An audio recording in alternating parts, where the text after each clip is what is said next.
to know me better at RamonRay.com, at RamonRay.com. Welcome to a brand new day. Thanks for being here on today's Rundown with Ramon show. Let me make sure my volumes and things are okay. Looks like that is good, good, good, good, good, good, good, good, good. Yes, we are good. A few things we want to talk about today. One, donations versus support versus gifts, etc. I think there's a lot of confusion over that, and Seth Godin talks about that in a recent blog post. I think it's recent. Interesting headline that I was reading on Business Insider some time ago about being hot is a new job requirement. Goes on with also something that was posted a few months ago. Target is requiring its employees to smile more. Now, these are two different headlines, two different things they're talking about, but I'm going to talk about showing up, dressing up proper, looking our best. Is that important? Is it not? And finally, I just saw a headline, and I'm not going to talk about this so much, but U.S. makes it cheaper to renounce American citizenship. So that's an interesting headline, but our flagship topic of the day is about donations or not. Everybody, my name is Ramon Ray. This is today's Rundown with Ramon, where we help you live your best life or start or grow your business. And I'm so glad you're here today for today's Rundown with Ramon. Let's get with it. Let's start. I'll be right back in about 11 seconds.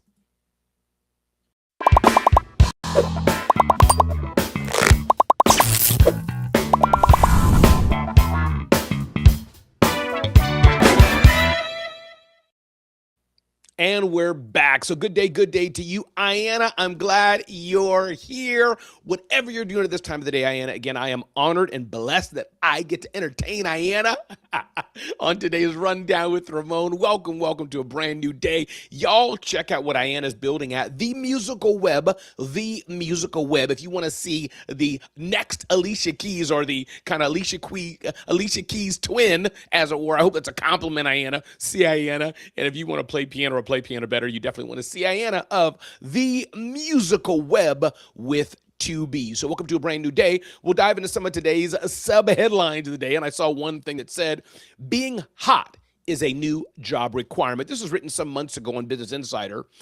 And it talks about Emily runs a PR firm, and with that responsibility comes the pressure to look young.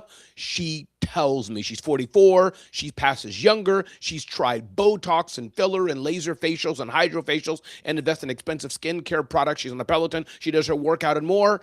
And even as she thinks critically about beauty standards imposed on women, Reynolds worries what would happen to her business and professional reputation if she abandoned her ritual. So the aspect of looking good, then you have these GLP-1s, which you take medicine to help you lose weight and have this fit, as it were, perfect body and look a certain way.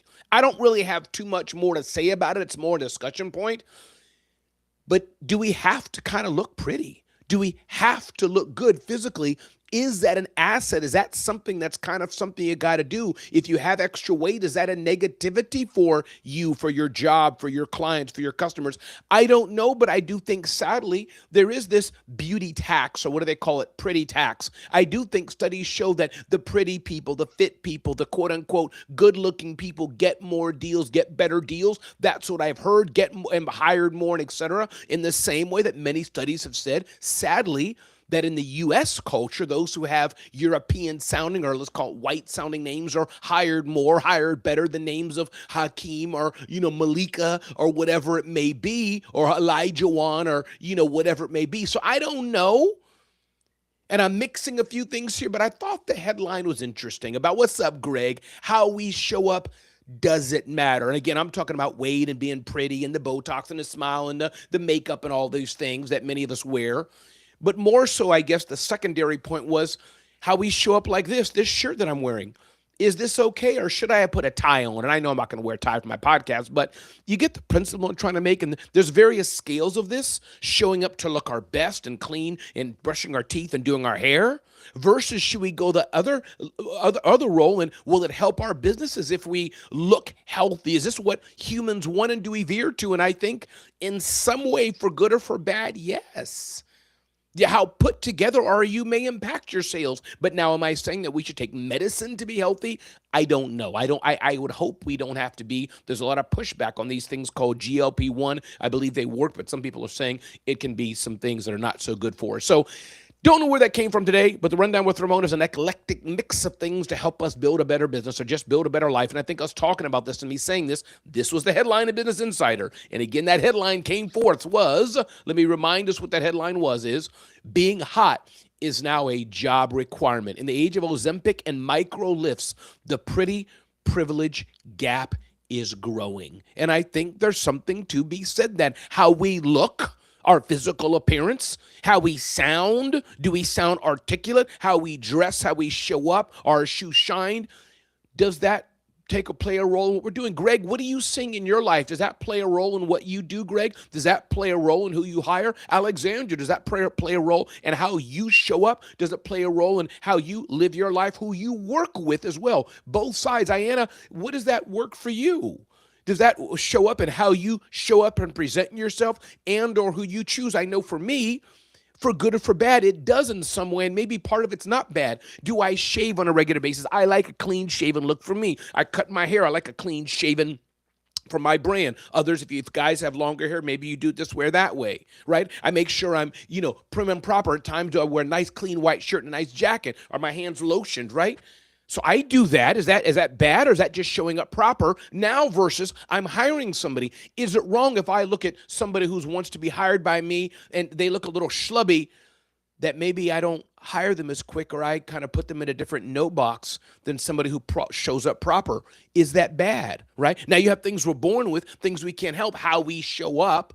Is it wrong if somebody who has a lot of acne in their face, I don't give them a chance as someone who doesn't have a lot of acne, for example? I don't know. But I'm human, right? We're human. So interesting discussion, and I think I'll move away from this per se. But let me see what Alexandria says about all this. She always has great perspectives on these things. The respect that we hold for ourselves and our appearance is synonymous with our professional positioning. And I think that's well said best. We are who we are, right? If I was born with one finger, of course, nobody should deny me for that. That's how God's made me, how I was born. But I think on the other hand, if you don't take the Cheerios off your mouth, I think how you show up is not so good. What's up, Trisharoo? Glad you're here today on today's Rundown with Ramon show. So something for us all to think about. I think we should not discriminate anybody. That we shouldn't do. On the other hand, as Alexandria says, somebody shows up early, somebody has a nice jacket on, they got the hair done, they're looking proper, and they're presenting themselves in a quote-unquote professional way that's professional in this Western world, and how it's done in Asia may look different how it's done in South America. But there's standards, and I think those standards are important. My name is Ramon Ray, everybody. Welcome to a brand new edition of today's Rundown with Ramon. It is Monday when we're taping this, so I got to scoot soon, go do some volunteer work. I get to teach a class at a school. It's about a 45-minute drive, so I try to do this show for about 20 minutes, and then I jump out of here, Trisha, and more. But parallel to this point about how we show up, parallel to this point about how we look, and part of it is how God has made us, how humans interact with each other, how humans connect with each other. Headline a few months ago said, Target is asking workers to smile more in a bid to win back shoppers. Forgetting the boycott and all that debate and all this. Just talking about Target and any other retail store, Starbucks. This goes back into how we show up. We're human. So if it makes a difference, if Trisha comes to my store and she comes to buy from me and I smile and say, hi, miss, thank you so much for coming to the store today. Can I help you with anything else? She hears my smile. She sees my smile. I'm looking her in the eye. I have a warm greeting. Isn't that going to make her feel good? You can't fight this. So if somewhat, the Business Insider headline about pretty privilege, it's meaningful. It means something in some way there. So let's think about this, how we show up, how we add value in a given day. Let's see what we can all do better. I thought this is interesting. Ding, ding, ding, ding, ding, ding, ding.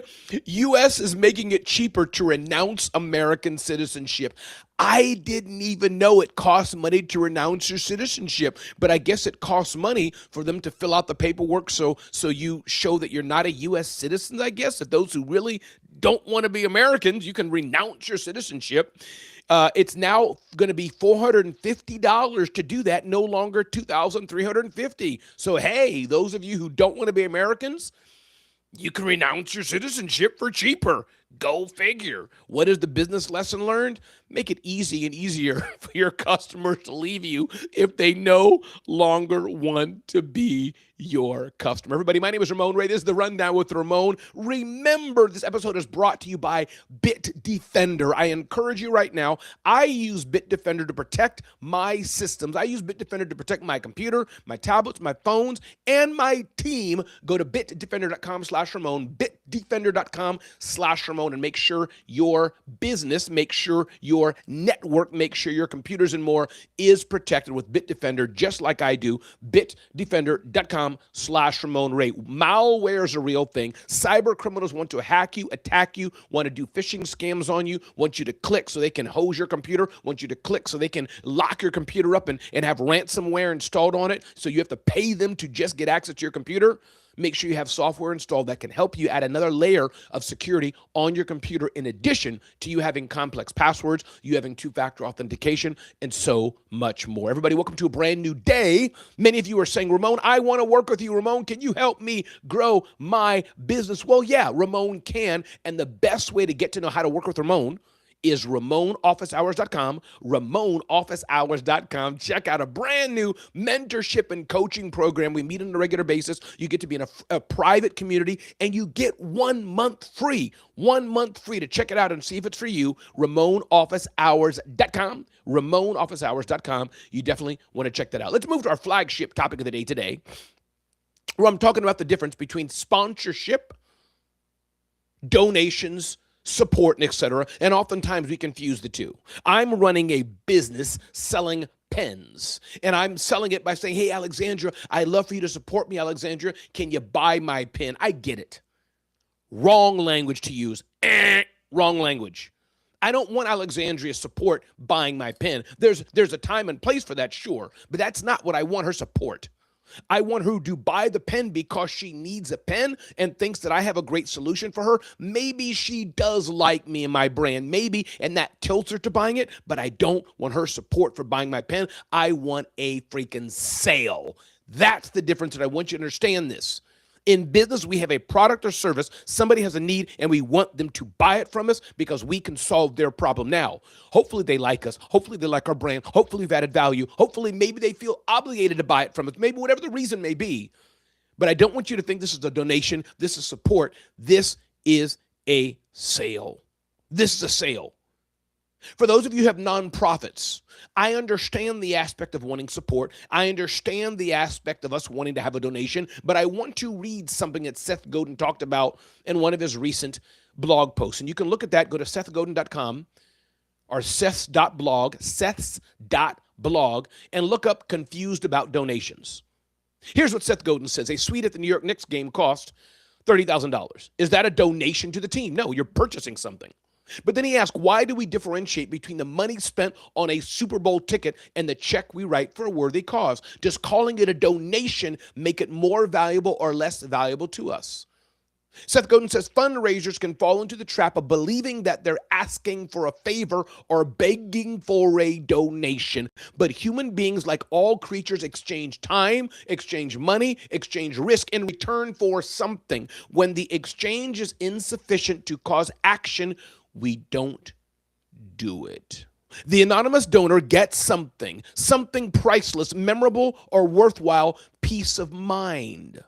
The public donor, whether it's the neighbor buying a raffle ticket for the Scout fundraiser or the bigwig on the board of a museum, they get something as well. The status and connection they buy is a bargain worth more than it cost. In fact, if it wasn't worth more than it cost, they wouldn't buy it. The fundraiser isn't asking for a favor. They're offering an opportunity. And this is something I want you all to remember, whether you're a nonprofit or you're in business. As you're asking for money for your nonprofit organization, which is only a tax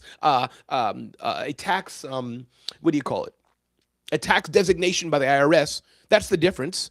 One is for the greater good, as it were. That's generally what a nonprofit is. You're giving the money you get. You're creating something of greater value to others and giving it to them, right? Like the Red Cross does. If your house burns down, they'll feed you. Boys and Girls Club for free. Kids can come and get education, right? So we understand that. But it's still business is the case. I'm spending money there. I'm getting tires. Similar principle. There's money spent somehow to get something.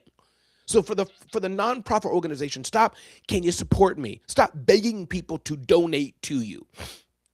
Instead, reframe this. I'm trying to get money from Greg, let's say. Greg, do you want the opportunity to transform a child's life? Greg, do you and your wife want the opportunity to feel great that you're changing the world? I'm giving you the opportunity, Greg, to make that happen by donating to my cause $500. That's a game-changing difference. I'm not begging Alexandria to donate. I'm not begging Trisha to support me. We use those words, please support me. No, it's an opportunity. Trisha, I'm thinking of Health, her Books in the Hood, or Books in the Hood. It's not a support. It's not a donation. I mean, it is, as it were. But what if it instead was, do you want the opportunity to change a child's life? Donate $500. Do you want the opportunity to change a child's life and helping a child to read something? Donate 5 books. It's different when you do it that way. Donation versus a gift versus support me versus a sale. Thank you, Joshua Misho. 2 different, 3 different, 4 different things. Let's stop asking so much support me. Let's stop asking so much donate to me. Let's stop asking so much give to me. And let's be very clear. I have a problem, or I have a solution rather to a problem you have. Buy from me. Ramon Office Hours. Those of you who don't have mentorship, those of you who don't have coaching, those of you who are looking to build a better business, check out Ramon Office Hours. Free for 1 month. You have nothing to lose. Check out Ramon Office Hours to let me help you transform your business. There's one angle. Or those of you who may have a nonprofit. Would you like to help women leave abusive relationships? Would you like to do that? Would you like to join me on my journey and help women leave abusive relationships? If you wish to have the opportunity to do that, you can click this button and make a tax-free donation to make it happen. 2 different ways of thinking. Love that. Greg, going back to what I talked about earlier, ding, ding, ding, ding, ding, ding, ding, about how we show up. Love this, Greg's input in the chat. Seems it's human nature that appearance is the first thing we judge. Yeah, first thing we often see. Greg's coming down the block. I don't hear him. I don't smell him. I don't know who he is, but I just see him, and that will make some judgment of if I want to trust him or not, work with him or not. It's a fact. But personally, I have usually had the opportunity to see this person's character and work ethic prior to hiring them. That's good. Oftentimes we don't, though, but I agree. Yeah, when you can know how they are, know how they vibe, know how they show up, that's a great thing. But often in hiring, as you know, Greg, you just don't have the chance to do that. You see people, read their resume, and you got to make a decision to hire those 500, 5,000, or 20 people for larger businesses. I don't hire someone who appears sloppy and lazy, but overall appearance is not as important to me as personality and dependability is. For sure, of course, Greg, I agree with that 100% for all of us. But the thing about pretty privilege is not, you don't get the chance to go deep. You don't get the chance to see how they are. The pretty privilege and dressing up and all the stuff, fixing yourself, that's really when you don't have the chance to go deep, which most people don't, when we make those quick judgments. Love it, love it, love it. Hey, everybody, Alexandra Nicole, EYG Events, always ask great questions here. And as always on the Rundown with Ramon, if you ever have a question for me, something you want me to answer live, definitely do that. And then as we answer Alexandria's question, we're going to shut down so I can get on the road and go teach at my school today, the school that I donate my time to. What measures do you take to identify your blind spots in business? Oh, I love that. What measures do you take to identify your blind spots in business? For me, Alexandria, I don't do that enough proactively. I know I have blind spots. Or said another way, I know there's things I can do better, which is not a blind spot, because if I can do better, that means I see it. But if the question is really, how do I know what I don't know? That's where you have to ask other people. That's the best thing you can do, in my opinion, because you don't know what you don't know. So the best way to do that is to ask your team, how can I do better? How can I improve? How can I be a better leader? How can I serve you better? That's the best way to do that, is to ask others, because others, Alexandria, will see your blind spot. I'm curious, Alexandria, what you think of that answer. I always love to know your insight. And what do you all think? Alexandria's asked me this question, but this is really for all of us. What measures do we take to identify blind spots in business, to see how we can do better as people? What measures do we take? Do we know that we don't know everything? This is important to understand so we can be better people. Love that. Josh is an EYG, or Josh, thanks for being here. Welcome to the community. Appreciate you being here. Alexandria, Trisha asked a question here. We're going to wrap up with this. I said we're going to wrap up with Alexandria, but like, Trisha's good people. You know what I'm saying? Like, Trisha's Trisha. Have you or anyone you've known ever experienced said problem, and would you like to make an impact with me? Oh, I love that. That's kind of the pitch of how you can do that. Love that, Trisha. Yeah. So you're a nonprofit or you're in business. Hey, have you ever experienced wishing you could help children eat a better meal? Have you ever had that wanting to change someone's life? Guess what? You have the opportunity to do that with me. I love that, Trisha. That is smart. Everybody, my name is Ramon Ray. This is the Rundown with Ramon. We got to run. We've been live on the air for about 20 minutes. That's about all my attention span can take. I can go longer. I've spoken for 8 hours, 6 hours. I can go longer, but I got another thing to do today to transform lives in a small private school that I teach a speech class on, and I love it. Again, everybody, reminding you, do yourself a favor. Check out bitdefender.com, bitdefender.com. Go there now. Take a screenshot of this and share it out. Let people know you're watching the Rundown with Ramon. Do yourself a favor. Do your network a favor, like Alexandria does. She shares the word about the Rundown with Ramon. Be more secure. Hackers, scams, threats are real. It takes one click to ruin your entire life. Don't let that happen. Be secure like I am with Bitdefender. Go to bitdefender.com/Ramon, bitdefender.com/Ramon.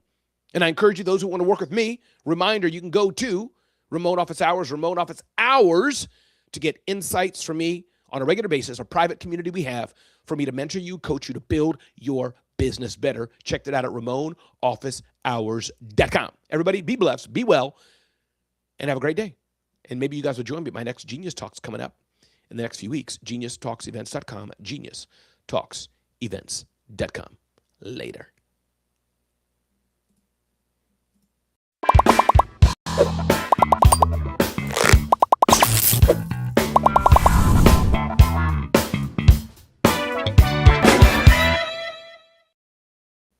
And as we close out this show, Alexandra is saying, yes, ask peers to see the blind spots. Greg, you are so welcome. And I saw something from Trisha. I love this. Trisha ran a prompt in her fax machine that said, hey, be honest with me. What are my unfair advantages? And what are my blind spots that are keeping me from success? I love that. Everybody, I'm Ramon Ray. This is the Rundown with Ramon show, live at 7 a.m. And if you don't see me here, it's because I'm traveling or doing something else. Appreciate being here today. And Ayanna, thanks for being here. Oftentimes, you're person number one for the brand new show. Be blessed, everybody.